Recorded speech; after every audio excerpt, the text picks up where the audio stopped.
అందరికీ నమస్తే. Welcome to my channel V for vocabulary in Telugu. మీ అందరి సపోర్ట్కి థ్యాంక్ యూ సో మచ్. చాలా బాగా ఆన్సర్ చేస్తున్నారు. సో ఇలాగే కంటిన్యూ చేయండి. ఇలాగే మీ సపోర్ట్ ఎప్పుడు ఉండాలని కోరుకుంటున్నాను. మీకు నేను లాస్ట్ వీడియోలో ఇచ్చినటువంటి ఛాలెంజ్ వచ్చేసరికి ఏంటి, బియాండ్. దీని గురించి ఇప్పుడు మనం నేర్చుకుందాం. బియాండ్ అంటే మించి లేదా దాటి, ఇంకా చెప్పాలి అంటే అవతల పక్కన అని అర్థం అండి. సో చాలామంది కరెక్ట్గా ఆన్సర్ చేశారు. Super, keep it up. ఇలాగే కంటిన్యూ చేయండి. సో దీన్ని మనం ప్రిపోజిషన్గా వాడచ్చండి. అట్ ద సేమ్ టైం యాడ్వర్బ్గా కూడా వాడచ్చు. మనం ఈ వర్డ్ని డిఫరెంట్ సందర్భాలలో వాడతాం as per the context. So మనం ఆ సందర్భాలు ఏమిటి అంటే, మొదటి సందర్భం వచ్చేసరికి on the other side of, అంటే దాటి లేదా అవతల అని చెప్పాల్సిన సందర్భంలో వాడతాము. రెండవ సందర్భం వచ్చేసరికి more than or above a limit, అంటే మించిన లేదా పైగా అని చెప్పాల్సిన సందర్భంలో వాడతాము. మూడవ సందర్భం వచ్చేసరికి outside the reach of or impossible to understand, అంటే దాటి ఉండే లేదా అర్థం కాని అని ఏదైనా సిచ్యువేషన్ గురించి మనం చెప్పాల్సిన సందర్భంలో అడ్వాన్స్డ్ లెవెల్లో బియాండ్ అని వాడతామండి. బియాండ్ కూడా అడ్వాన్స్డ్ లెవెల్లో ఉంది అని గుర్తుపెట్టుకోండి. సో మనం బేసిక్ లెవెల్లో దీని ప్లేస్లో ఏం వాడుతూ ఉంటాం? Behind, past, after, over, far away, outside అని వాడుతూ ఉంటామండి జనరల్గా. సో దీన్ని ఇక్కడ మీకు బాక్స్లో ఇచ్చింది చంకు మెథడ్ అండి. చంకు మెథడ్ అంటే ఏంటి? ఎలాంటి కష్టమైన పదాన్నైనా ముక్కలుగా విడదీసి పలకడాన్నే చంకు మెథడ్ అంటారు. వాటిని చంక్స్ అంటారండి. చంక్స్గా విడదీసిన పదాలను ఏమంటారు? సిలబల్స్ అంటారు. సో బియాండ్లో ఎన్ని సిలబల్స్ ఉన్నాయండి? 2 సిలబల్స్ ఉన్నాయి. సో బియాండ్ అని విడదీసి పలకడం ద్వారా ఈజీగా ప్రొనౌన్స్ చేయగలుగుతాం. స్పెల్లింగ్ కూడా తప్పు లేకుండా రాయగలుగుతామండి. సో ఈ బాక్స్లో ఇచ్చిందే చంకు మెథడ్, గుర్తుపెట్టుకోండి. దీన్ని మనం ఎగ్జాంపుల్ ద్వారా, the car price is beyond my budget. The car price is beyond my budget. ఈ కారు ధర నా బడ్జెట్కు మించి ఉంది, అంటే నా స్తోమతకి మించి ఉంది అని అర్థం అన్నమాట. సో ఇంకొక ఎగ్జాంపుల్ చూద్దాం. ఇంకొక ఎగ్జాంపుల్ వచ్చేసరికి the house is beyond the mountains, అంటే ఆ ఇల్లు కొండలకి అవతల ఉంది అని అర్థం అన్నమాట. సో మీకు బియాండ్ గురించి ఇంకెలాంటి డౌట్స్ లేవనుకుంటున్నాను. ఏమైనా ఉంటే మీరు పొలైట్గా కామెంట్లో మీరు అడగచ్చండి, నేను ఖచ్చితంగా రిప్లై ఇస్తాను. Coming to the today's topic. ఈరోజు మనం చెప్పుకోబోయేది చాలా ఇంపార్టెంట్ అండ్ చాలా యూజ్ఫుల్ టాపిక్ అండి. ఎవరు కూడా వీడియో మిస్ అవ్వకుండా చూడండి. నేను ప్రతిదీ చాలా క్లియర్గా ఎక్స్ప్లెయిన్ చేస్తాను, మీకు ఇంకెలాంటి డౌట్స్ లేకుండా.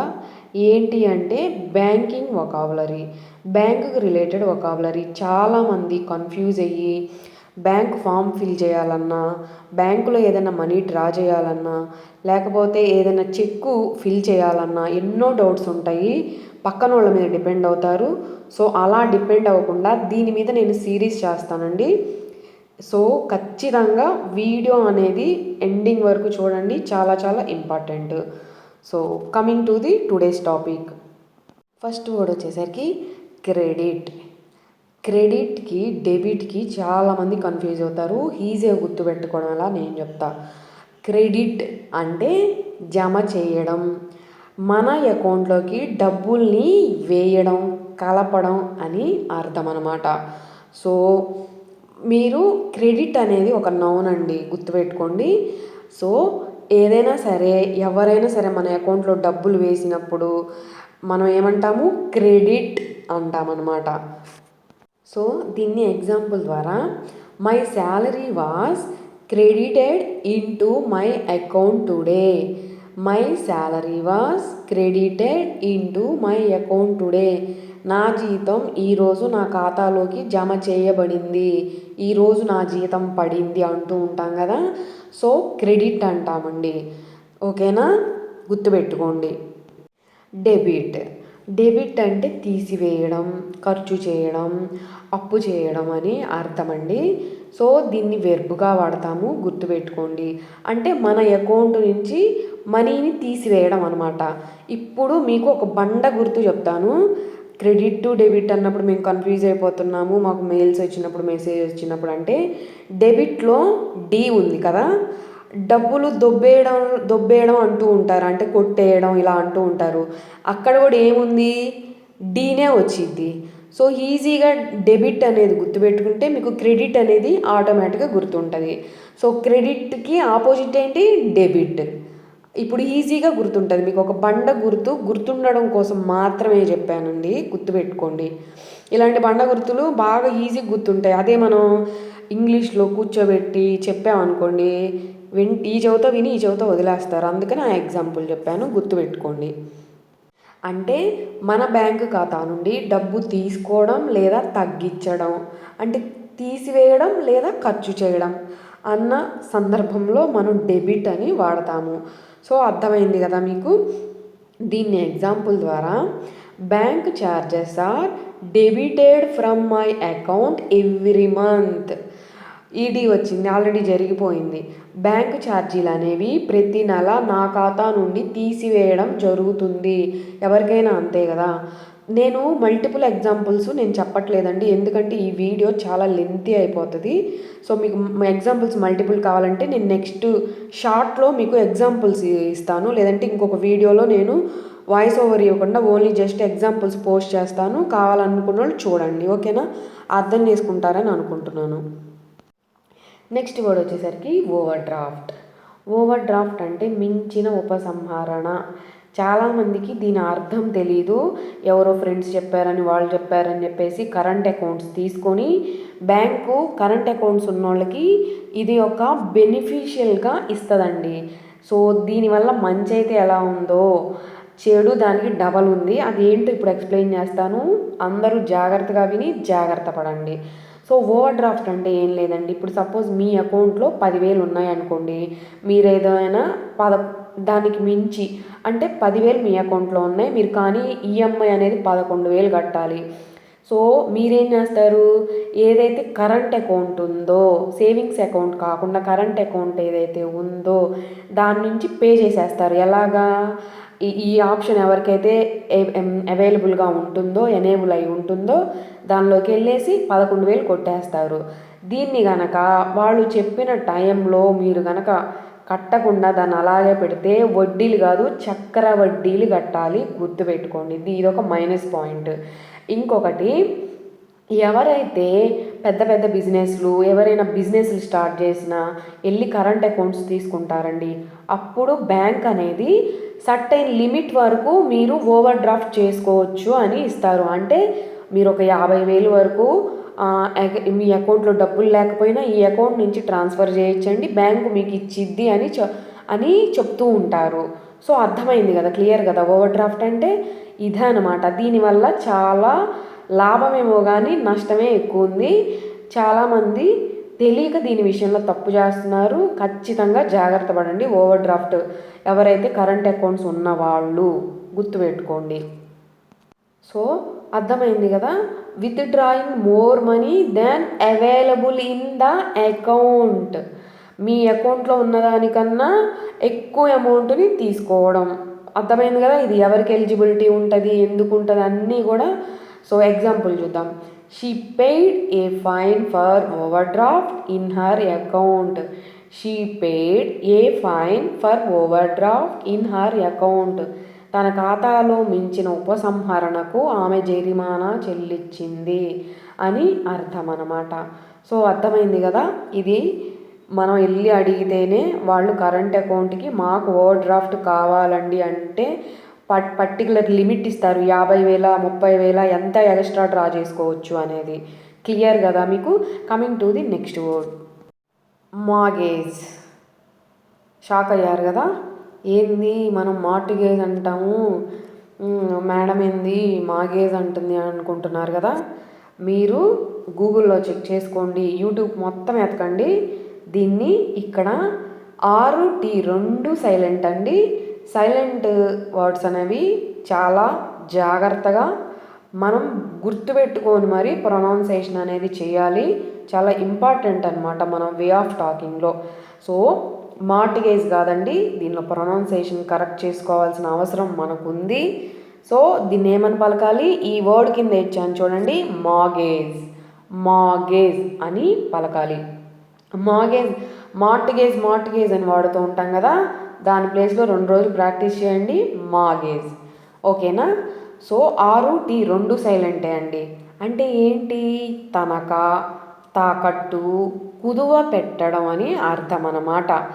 So to obligate by prior agreement అంటే నువ్వు బ్యాంకు దగ్గర ఏదైనా అప్పు తీసుకోవాలి అంటే నీ దగ్గరున్న ఏదైనా వాల్యుబుల్ థింగ్, అంటే అది భూమి కావచ్చు, ఇల్లు కావచ్చు, ల్యాండ్ కావచ్చు, వాళ్ళకి భద్రత కోసం నీకు అడిగిన అంత లోన్ ఇవ్వడం కోసం వాళ్ళు అప్పుగా మీ దగ్గర ఉన్న ఏదైతే ఉన్నాయో ఆ పేపర్స్, ఆ ఇంటి పేపర్స్ కానీ ల్యాండ్ పేపర్స్ కానీ అవి తనఖా పెట్టుకుంటారు, తాకట్టు పెట్టుకొని మీకు లోన్ ఇస్తారండి.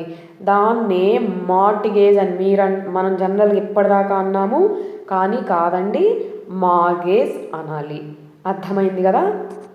సో బ్యాంకుకి మనం తాకట్టు పెడుతున్నాం, మన ఇంటి పేపర్లు కానీ పొలం పేపర్లు ఏదో ఒకటి తాకట్టు పెట్టి మనకు కావాల్సిన డబ్బుని తీసుకుంటున్నాం అన్నమాట. సో దాన్నే మార్గేజ్ అంటారు. సో ఎగ్జాంపుల్ ద్వారా, the farmer mortgaged his land for a loan. చూసారా, correct example. The farmer mortgaged his land for a loan. రైతు తనకి అప్పు కోసం తన పొలాన్ని తాకట్టుగా పెట్టాడు. సో అర్థమైంది కదా. So coming to the next word, cheque bounce. Cheque bounce అని పలకాలి. ఇది చెక్ బుక్ ఎవరైతే వాడుతున్నారో వాళ్ళందరికీ తెలుసు, మిగతా వాళ్ళందరికీ కూడా తెలుసుకోవాల్సిన అవసరం ఉంది. చెక్ బౌన్స్ అంటే చెక్కు తిరస్కరణ.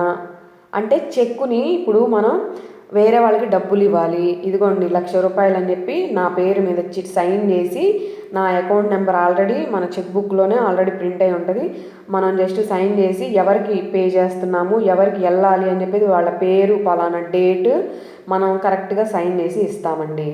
ఇచ్చినప్పుడు బ్యాంకు వాళ్ళు దాన్ని తిరస్కరిస్తారు. అంటే ఎందుకు, అసలు ఏ రీజన్ వల్ల తిరస్కరిస్తారు ఇప్పుడు చెప్తాను. 4 పాయింట్స్ క్లియర్గా గుర్తుపెట్టుకోండి. చెక్ అనేది ఎప్పుడు బౌన్స్ అవుతుందో తెలుసా, మన అకౌంట్లో మనం ఇప్పుడు 1,00,000 వేరే వాళ్ళకి పంపిస్తున్నాం, కానీ మన అకౌంట్లో 90,000 ఉన్నాయి. అలాంటి టైంలో బౌన్స్ అంటే చెక్కు రద్దు చేస్తారు, తిరస్కరిస్తారు. ఓకేనా. ఇన్కరెక్ట్ సిగ్నేచర్, నీ సిగ్నేచరు బ్యాంకులో ఎప్పుడైతే నువ్వు అకౌంట్ తీసుకుంటారో అప్పుడు మన ప్రాపర్ సిగ్నేచర్ చేయండి అంటారు. ఆ సిగ్నేచర్కి ఈ చెక్ బుక్ ఇచ్చేటప్పుడు ప్రాపర్ సిగ్నేచర్ చెక్ చేస్తారు. ఆ సిగ్నేచర్ ఈ సిగ్నేచర్ మ్యాచ్ అవ్వకపోతే అప్పుడు కూడా చెక్ బౌన్స్ అయింది. థర్డ్ పాయింట్ వచ్చేసరికి ఎక్స్పైర్డ్ ఆర్ డ్యామేజ్ చెక్. ఏదైనా చినిగిన చెక్ కానీ ఆల్రెడీ దాని మీద డేట్ ఒకటి రాసి ఈరోజు చెక్కు రిలీజ్ చేయమని అడిగితే అస్సలు బ్యాంక్ ఒప్పుకోదు. ఫోర్త్ పాయింట్ వచ్చేసరికి incorrect details like a date, payees name. అంటే నువ్వు నిన్నటి డేట్ వేసి ఈరోజు వెళ్ళి చెక్ ట్రాన్స్ఫర్ చేయమంటే చెయ్యరండి, ఈరోజు డేటే వెయ్యాలి. ఇంకోటి, నువ్వు ఎవరికైతే పంపిస్తున్నావో, మనీ ట్రాన్స్ఫర్ చేస్తున్నావో వాళ్ళ పేరు అనేది పక్కాగా బ్యాంకింగ్లో మనం వాళ్ళ నేమ్ కొట్టంగానే వాళ్ళకి బ్యాంకింగ్లో వస్తుంది పలానా నేము. ఆ నేమ్ తప్పున్నా కానీ చెక్ బౌన్స్ అవుతుంది, గుర్తుపెట్టుకోండి. సో అర్థమైంది కదా చెక్ బౌన్స్ అయ్యడానికి ఎన్ని కారణాలు ఉన్నాయో. చెక్ బుక్ ఉన్నోళ్ళు, ఎక్కువ ట్రాన్స్ఫర్ చేస్తున్నోళ్ళు. సో ఈ పాయింట్స్ అనేవి చాలా ఇంపార్టెంట్ అండి. తెలియనోళ్ళు తెలుసుకోండి, ఉన్నవాళ్ళు జాగ్రత్త పడండి. సో ఎగ్జాంపుల్ చూద్దాం. The cheque he gave bounced due to insufficient funds. అంటే అతని ఇచ్చిన చెక్కు డబ్బులు లేక తిరస్కరించబడింది. సో మనం ఆల్రెడీ ఈ పాయింట్ చెప్పుకున్నాం కదా. సో మీ అందరికీ యూస్ఫుల్లే అర్థమైంది అనుకుంటున్నాను. మీరు యూస్ఫుల్ ఉన్న వాళ్ళందరూ ఖచ్చితంగా ఈ వీడియోకి అందరూ లైకులు చేయండి. వీడియో ఎక్కడ మిస్ చేయకుండా చేయండి. నేను దీనిలో మెయిన్ ఇంపార్టెంట్ అన్నీ సిరీస్ చేస్తాను. సో నేను ఈరోజు మీకు ఇవ్వబోయే ఛాలెంజ్ వచ్చేసరికి స్విఫ్ట్ కోడ్. సో అసలు స్విఫ్ట్ కోడ్ అనేది ఎవరికి అవసరం, ఇవన్నీ డీటెయిల్స్ నెక్స్ట్ వీడియోలో నేర్చుకుందాం. ఖచ్చితంగా కామెంట్ చేయండి. ఖచ్చితంగా వీడియో లెంతీ ఉందని చూడడం మానేయద్దు. చాలా యూస్ఫుల్ ఇన్ఫర్మేషన్. సో మీరు ఇలాగే నన్ను సపోర్ట్ చేస్తారని ఆశిస్తున్నాను. Thank you so much.